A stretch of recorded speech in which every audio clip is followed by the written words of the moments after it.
Okay, so you've opened your company in the UAE. What about corporate tax? I've done that, but there's another tax that hits a bit harder, and this hits every quarter. It's called VAT, and if you ignore it, the fines will crush you.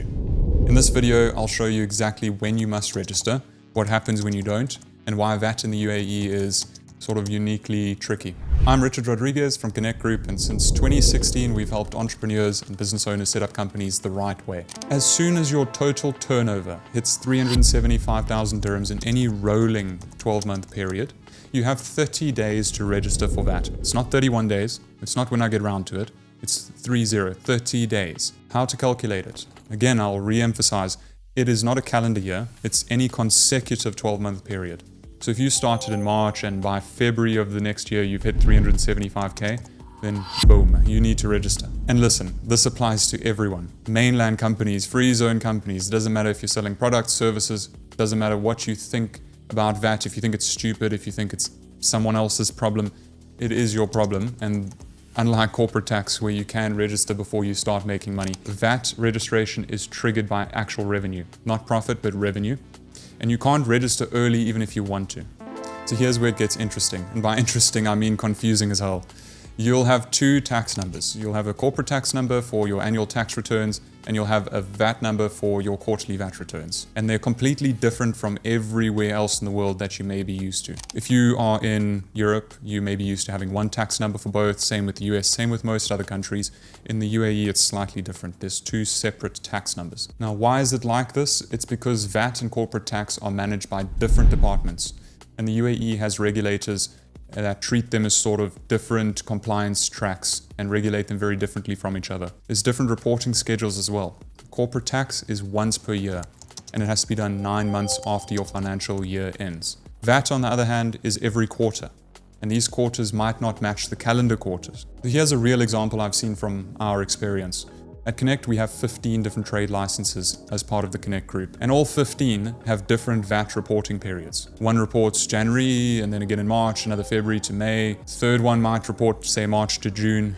It's endless. I mean, we're literally filing VAT returns every single month because none of them sync up with each other. And the reason this matters so much is because your accountant will need to track these two separate calendars in terms of compliance from each other. So your invoices need different formatting, your cash flow planning gets more complex. It's unfortunate, but that's just how it is in the UAE. So if you're unsure of exactly how all of this works, no need to worry, just book a call with us. It's a free 30-minute consultation and we'll point you in the right direction and refer you out to an accountant that actually does know what they're doing. Once you're VAT registered, everything about your business documentation changes. Your invoices must include your VAT registration number, customer's details, and it has to be more detailed than I've ever seen before, and also a clear breakdown of the VAT amount. There has to be as well specific wording that's required by law and a sequential invoice numbering system. If you're missing any of these, 2,500 dirham fines apply to you per invoice. I've seen companies rack up 50,000 dirhams or more in fines just from wrong invoice formatting. So you've just registered for VAT, and now what? You raise your prices or you lose profit? Not necessarily. Here's how it actually works in the UAE. You have two options. Option one, you can add VAT on top of your invoices. And this is what most businesses in the UAE do. So let's say you agree on a price, call it 1,000 dirhams, and then you invoice your customer, charge them 1,000 dirhams plus VAT. So what you then need to do is add 5% of 1,000 dirhams onto the invoice price, which in this case would be 1,050 dirhams. That's how most local businesses do it.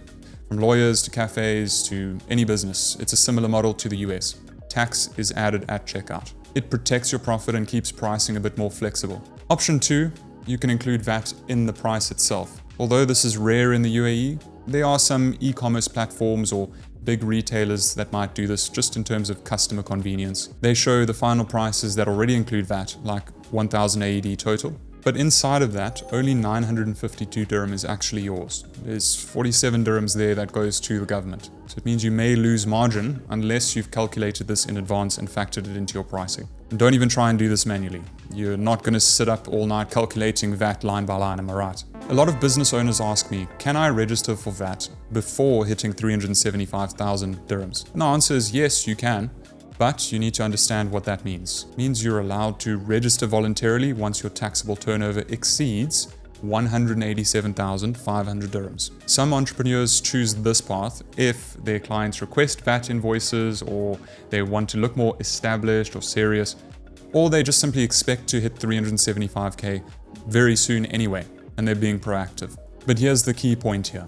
Once you have VAT registered, even voluntarily, you play by the same rules. What that means is you need to charge 5% VAT on all taxable sales. You must issue fully compliant VAT invoices as well, and you must file quarterly VAT returns. It also means you must keep detailed records and follow FTA rules, and of course penalties apply if you make a mistake with this. So if you're not ready with systems, templates, or accounting software, it's better to wait, because once you're in, you can't undo it, even if you're not at the 375k threshold yet. So if you're unsure how to calculate VAT or factor it into your invoices and what the rules around VAT are, check out our video where we sit down with one of the top directors at IFSA, Ben Hooper, and we discuss it with them how they, as a free zone, would like to see that being done.